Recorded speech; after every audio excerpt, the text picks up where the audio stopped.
자, 여러분 안녕하세요. 네, IQ 인터넷 윤리 자격증 부분이 되겠습니다. 자, 여러분과 함께 할 문혜영 강사고요. 자, 어떤 식으로 이제 자격증 시험은 이루어지고 있고 저희가 전체적으로 학습 진행은 어떻게 할 것인지에 대해서 살펴보도록 하겠습니다. 자, 우리가 이 사이트를 한번 찾아가 보도록 하겠습니다. 자, www.ieq.or.kr에 이제 여러분이 접속을 해보면 여러 가지 정보를 확인할 수가 있습니다. 자, 거기서 한번 볼까요? 네. 전체적으로 시험 내용에 대해서 이렇게 나와 있는데요. 네, 화면 중간쯤에 보면은 IEQ 소개다 라고 보이시죠? 네, 그러면 이제 시험 소개부터 진행이 되고 있습니다. 그래서 시험 소개는 IQ에 대한 시험은 이런 식입니다 라는 걸 보여주고 있죠. 한국생산성본부가 주관해서 실행되고 있는 IQ 시험입니다. 그래서 목적이 건전한 인터넷 문화의 형성 및 진정한 정보화 생산성 향상을 통해서 국가 경쟁력을 강화하기 위한 목적으로 시행되고 있습니다. 라고 보이시죠? 그래서 한국생산성본부가 주관하고 시행하는 시험이 되겠습니다. 네, 그리고 이제 인터넷 윤리 교육의 필요성, 그리고 세계적인 추세, 이러한 것에 대해서 보여주고 있고요. 그래서 우리가 이제 인터넷에 대한 이용률이 세계적으로 1위 수준에 올라와 있다라는 겁니다. 이 조그만 나라에서 인터넷 이용률이 78%다라는 거죠. 그리고 우리 국민들의 대부분이 최소 2, 3시간은 인터넷을 이용을 하고 있다라는 거죠. 그래서 인터넷이라는 공간이 제2의 생활 공간이 되고 있다라는 겁니다. 또 컴퓨터뿐만이 아니라 스마트폰 보급의 확대로 인해서 인터넷은 언제 어디서나 접속할 수 있는 유비쿼터스 사회가 되어가고 있습니다. 자, 이러한 좋은 점이 있음에도 불구하고 또 여기에 또 문제점들이 생기기 시작하죠. 인터넷에 대한 역기능이 또 존재하게 됩니다. 그 피해 또한 우리가 다른 국가들보다 큰 것으로 나타나고 있다는 거죠. 그래서 만약에 이러한 역기능에 제대로 대처하지 못한다면 굉장히 많은 힘든 상황이 올 수가 있다는 거죠. 그래서 법률적, 기술적 대응으로 대책을 수립을 했지만 또 이제 우리들의 국민들에 대한 교육도 필요하다라는 거죠. 그래서 인터넷 윤리라는 과목의 교육을 통해서 국민 개개인의 자율적인 대응을 시키자라는 거죠. 그래서 지식적인 교육을 시켜보자라는 겁니다. 그래서 우리가 모르고 할 수 있죠. 내가 하는 행동이 잘못된 행동이다 라는 걸 모르고 진행을 할 수가 있거든요. 그러면 이거는 하면 안 돼요. 이거는 나쁜 행동이에요. 라고 가르쳐 줄 수 있어야 되겠죠. 그래서 지금까지 인터넷 윤리교육은 이런저런 행동은 나쁘면 안 돼요. 라는 소극적인 윤리였다라는 거죠. 자, 근데 이제 세계적인 트렌드는 인터넷을 통해서 할 수 있는 바람직한 윤리적인 가능성과 그걸 실현하기 위해서 갖추어야 하는 지식, 능력 이런 것을 강조하는 인터넷 리터러시 교육을 통합하는 방향으로 변화가 되어 가고 있다는 겁니다. 자, 여기서 리터러시라는 새로운 용어가 나왔죠. 그래서 리터러시는 어떤 인터넷에 있는 정보를 받아들여서 재평가해서 보는 시야적인 측면을 말을 하게 되겠습니다. 그래서 인터넷 문화의 교육은 어떤 식으로 이루어져야 되느냐라는 거죠. 자, 인터넷과 정보 기술을 가지고 무엇을 할 수 있을까? 미디어를 통해서 정보를 얻고 이해하고 활용하는 능력과 태도, 또 교육 내용은 이런 것도 할 수 있구나, 이렇게 해봐 위주의 적극적인 진행으로 이루어져야 되겠다라는 겁니다. 그래서 그 인터넷 윤리라는 과목을 통해서 교육을 선도를 하자라는 겁니다.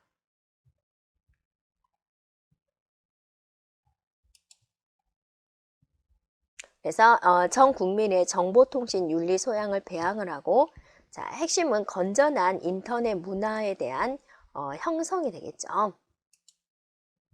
네, 그래서 인터넷에서 중요하죠. 상호 존중에 바람직한 인간관계를 맺기 위한 필수다라고 볼 수 있겠고요. 그래서 건전한 정보화 생산성을 통하는 것이 바로 국가 경쟁력을 강화하는 부분이다라고 볼 수 있겠습니다. 그래서 이렇게 인터넷 윤리 자격증이 나오게 된 거다라는 겁니다. 자, 이제 시험의 특징을 한번 살펴보겠습니다. 그래서 뭐 이렇게 나와 있습니다. 여러분이 시간 나시면 이렇게 사이트에서 확인해 볼 수 있고요. 자, 우리는 이제 검정 기준을 봐야 되겠죠. 자, 검정 기준에 대해서 살펴보도록 하겠습니다. 이 세 가지 등급으로 나눠져 있어요. 예, 검정 기준이요. 자, 첫 번째 지도사 과목이 있고요. 관리사 1급이 있고요. 관리사 2급이 있습니다. 됐죠? 세 등급으로 나눠졌어요. 자, 지도사가 가장 높은 등급이 돼요. 그래서 인터넷 윤리에 대한 기본 이론, 법령, 기술 이런 전문 지식과 기술을 바탕으로 사회 전반에서 교육, 상담을 수행할 수 있는 능력을 하는 부분이 된다라는 거죠. 네. 그래서 하여튼 세 개의 등급으로 나눠지게 되고요. 과목도 달라요. 네. 볼까요? 자, 먼저 지도사 등급을 보겠습니다. 지도사는요. 이론, 실무 두 개로 나눠지게 돼요. 근데 실무가 바로 이제 주관식 시험이다 그죠. 실제로 실무적인 내용이 아닌 실무적인 내용을 필기로 물어보는 겁니다. 다 모두 CBT 시험으로 평가가 돼요. 총 4과목으로 진행이 되고요. 네.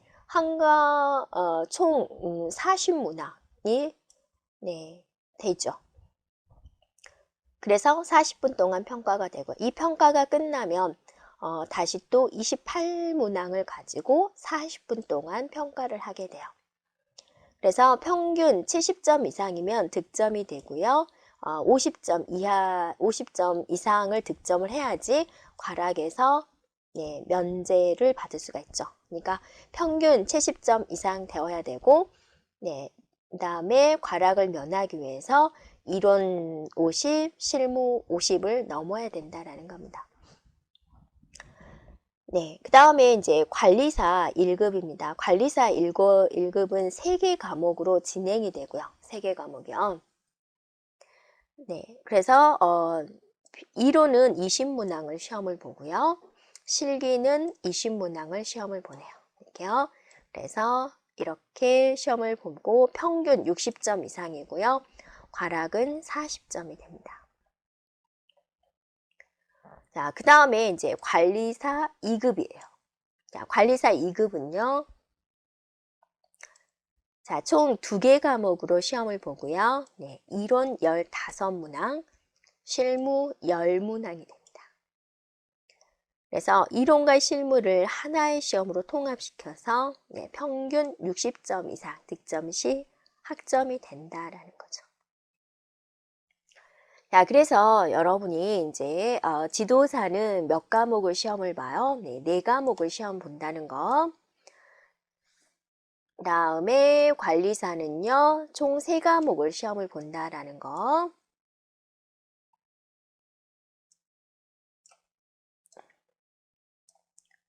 그 다음에 관리사 2급은요, 총 2개의 과목을 시험을 본다라는 겁니다. 네.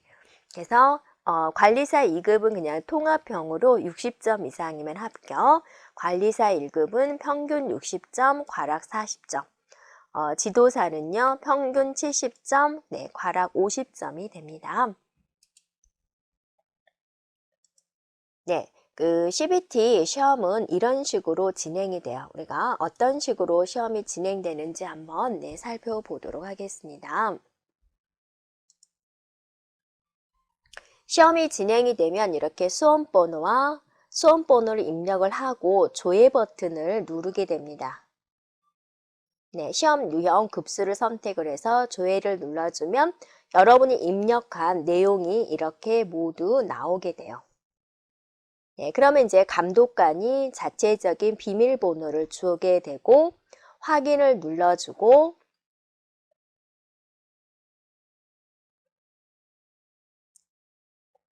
네, 테스트를 먼저 시작을 해서 이제 주의사항을 읽어보게 됩니다. 그래서 이런 주의사항을 모두 읽고요.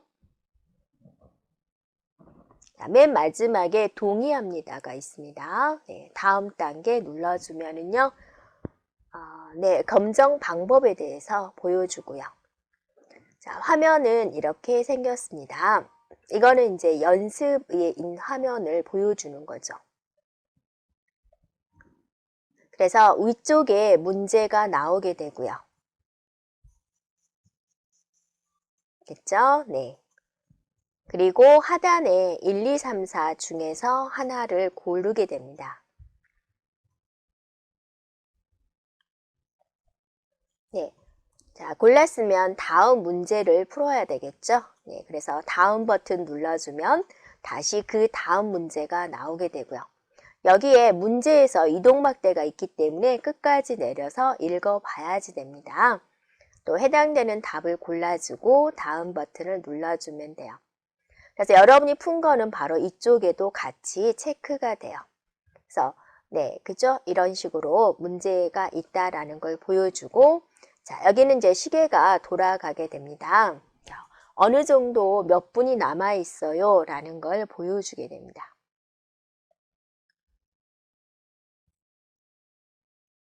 그래서 자기가 이제 뭐 9번 문제 먼저 풀고 3번 문제 풀거나 해도 상관이 없죠. 자, 예. 다 되었으면 답안 전송 단추를 눌러주면 됩니다. 하단에 답안 전송. 그러면 이제 시험이 종료가 됩니다. 자, 합격자 발표는 이제 바로 나오지 않고요. 네, 시험에서 이제 자동 채점이 되지만 한 번 더 확인하기 때문에 바로 나오진 않고요. 네, 발표된 지정된 날짜에 합격자 발표가 나오게 됩니다. 네, 그리고 이제 응시료입니다. 지도사 25,000, 15,000 이런 식으로 이제 되어 있습니다. 그리고 2개 과목을 같이 응시할 수도 있고요. 자, 이게 이제 검정 기준이었죠. 네, 출제 기준 살펴볼까요? 자, 지도사의 출제입니다. 지도사에 관심 있으면 지도사는 몇 과목을 시험 본다 그랬죠? 4과목을 시험을 본다라고 그랬죠. 네, 그래서 지금 1과목, 2과목, 3과목에 대한 4과목, 과목에 대한 제목이 나와 있습니다. 그래서 1과목인 인터넷 문화에서는 주로 인터넷 윤리와 인터넷 문화 이해 분석, 내부적으로는 윤리의 필요성, 윤리의 기능, 도덕적인 원리, 역사, 소셜미디어, 스마트폰, 클라우드 컴퓨팅, 인터넷 저널리즘 이러한 내용으로서 4문제, 6문제 해가지고 선택형 10문항이 출제가 되고 있고요. 네, 그 다음에 이제 인터넷 역기능에서는 인터넷 역기능의 개념, 인터넷 역기능의 실태, 인터넷 역기능의 정의, 유형, 발생, 원인, 실태 이러한 것도 10문제가 출제가 되고 있습니다. 자, 그 다음에 3과목인 인터넷 정보 보호 강론에서는 어떤 내용이냐면 정보 보호라는 개념, 정보 보호 침해 실태, 개인정보란 무엇인지, 또 정보 보안 해킹 악성 코드, 개인정보 침해 유형, 해킹 악성 코드 유포 실태 이런 게 10문제가 출제가 되고요. 자, 마지막 4번째 과목에서는 교육일 상담 이론 과목으로서 교육 이론과 생활지도 상담 이론, 이런 인터넷 윤리를 교육함에 있어서 필요한 내용이겠죠. 이게 10문제가 출제가 됩니다. 그래서 첫 번째 시험 이론에서는 이렇게 40문항이 출제가 돼요. 자, 실무도요, 마찬가지입니다. 필기에 이론 과목에 있던 4과목이 그대로 출제가 되고 있고요. 각각 7문제가 출제가 되고 있고요. 네, 여기서는 이제 선택형 문제가 있고요. 단답형 문제가 있어요. 이렇게요. 그러니까 주관식 문제가 된다라는 겁니다. 그래서 주관식 문제는 별도의 조건이 없으면 이제 용어가 좀 많이 나오는데 용어를 영어로 써도 되고요. 한글로 써도 되고요. 조건이 꼭 영어로 쓰시오. 그런 조건이 있는 것 제외하고는 네, 2개 다 맞는 걸로 채점이 되고 있습니다. 그래서 첫 번째 과목에서는 인터넷 신기술에 대한 활용 교육, 그죠? 인터넷 공급자, 수용자, 인터넷 신기술의 활용, 이런 문제들이 출제가 되고 있고요. 세부적인 항목으로 본다면 정보 공급자의 윤리적인 쟁점은 무엇일까? 정보 공급자를 누굴까? 정보 전송자는 누구고 수용자는 누굴까? 또 그분들이 지켜야 될 윤리적인 태도는 무엇인가? 이런 것들. 그리고 네티켓, 모바일 네티켓, SNS 네티켓 이런 것들에 대해서 보도록 하고요. 인터넷 신기술 활용 부분에서는 인터넷 경제활동, 인터넷 금융거래, 거래인데 아이핀, 뱅킹, 결제 및 거래, 전자민원 등기소, 국세입점 사이트 활용 이런 문제가 7문제가 출제가 됩니다. 그리고 두 번째 과목에서는 이제 역기능에 관련된 내용이요. 그래서 인터넷 역기능 사전 대응 방안. 개인 차원에서 예방할 수도 있지만 그러지 못한 경우 법률적인 기반 제도를 시행할 수가 있고 소프트웨어적인 기술적인 조치로도 할 수 있겠죠. 인터넷 역기능에 대한 사후 대응 방안입니다. 네, 그래서 피해를 신고하는 방법, 또 법적인 문제, 역기능 대응 관련 기관은 어떠한 데가 있는지 보자라는 거죠. 자, 정보보호기술 활용 및 교육 부분에서는 개인정보 침해 대응 방안, 또 해킹, 악성 코드 유포 대응 방안 이러한 것에 대해서 이제 나오고 있고요. 교육 및 상담 실무에서는 인터넷 윤리 교육, 인터넷 윤리 생활 지도 및 상담 이런 내용에 대해서 이제 출제가 되고 있습니다. 그래서 이제 저희는 이제 이론과 실무를 따로 나누지 않고요. 자, 보면은 이제 첫 번째가 인터넷 문화 강론이죠. 이 첫 번째 과목, 인터넷 문화 과목에 이 기능에 같이 들어가게 되고요. 다음에 이 과목에서는 인터넷 역기능 강론과 인터넷 역기능의 이제 활용 교육을 같이 넣었어요. 그래서 또 정보보호 기술 활용을 이론에 있는 인터넷 정보보호 강론과 또 교육 및 상담 이론을 교육 및 상담 실무와 같이 설명을 하고 있습니다. 그래서 우리는 IQ 자격증 과정이 총 4과목으로 진행이 되겠습니다. 자, 이렇게 출제 기준에 대해서 살펴봤고요. 자, 시험 일정은 이제 2015년도 시험 일정을 참조하면 되겠습니다. 다음에 이제 관리사 1급은 몇 과목이었죠? 3과목이었어요. 그래서 인터넷 문화 개론과 인터넷 역기능, 인터넷 정보 보호 개론 이렇게 3과목이 진행이 됩니다. 그래서 마지막 지도사에서 무슨 과목이 빠진 거예요? 네, 교육 및 상담 이론 과목이 빠지게 되는 거죠. 그래서 관리사 1급은 이렇게 3과목을 시험을 본다라는 겁니다. 네, 이론, 실무 마찬가지죠. 네, 그다음에 관리사 2급에서는요, 네, 2과목을 시험을 보게 되는 거죠. 인터넷 문화 이해와 인터넷 생활 이해 2과목을 네, 보게 되고 생활 이해는 이제 역기능에 대한 내용을 우리가 진행을 하게 됩니다. 알겠죠? 네. 자, 그러면 이제 우리가 IQ 지도사 4과목, 관리사 1급 3과목, 관리사 2급은 이제 2과목의 시험이 된다라는 걸 보셨죠? 네. 자, 그러면 이제 목표를 가지고 우리가 수업을 진행하도록 하겠습니다. 자, 다시 한번 살펴보면 IQ 지도사 이론 이렇게 출제가 되고 있죠. 인터넷 문화 강론, 인터넷 역기능, 인터넷 정보 보호, 교육 및 상담 이론 이렇게 10문제씩이 출제가 됩니다. 40문제죠. 그리고 이제 실무 쪽으로 와서 인터넷 신기술 활용, 역기능, 정보보호, 교육 상담 실무 이렇게 해서 7문제씩이 출제가 됩니다. 그래서 이거는 이제 선택형 문제와 이제 단답형 문제가 되겠습니다.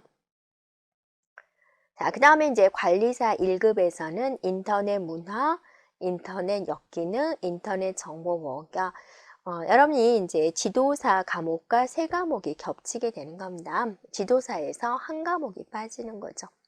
그래서 6문제, 7문제, 7문제 이렇게 해서 20문항이 출제가 되고요. 자, 실무 부분에서는 똑같이 과목, 이제 지도사에 있는 3과목 똑같죠. 6문제, 7문제, 7문제 이렇게 선택형과 단답형 문제가 출제가 됩니다. 네, 그리고 이제 관리사 2급에서는 2과목이죠. 인터넷 문화 이해와 인터넷 생활 이해 해가지고 그래서 이제 7문제와 8문제가 출제가 되고 있습니다. 네, 관리사 2급 실무 문제에서는 이렇게 인터넷 신기술과 인터넷 신기술 사용과 활용에 대한 내용으로 10문제가 출제가 되고 있습니다. 네, 그러면 이제 우리가 다음 단원부터 이제 인터넷 문화 강론과 또 인터넷 역기능 강론, 인터넷 정보 보호 강론, 교육 및 상담 이런 4과목으로 진행을 하도록 하겠습니다.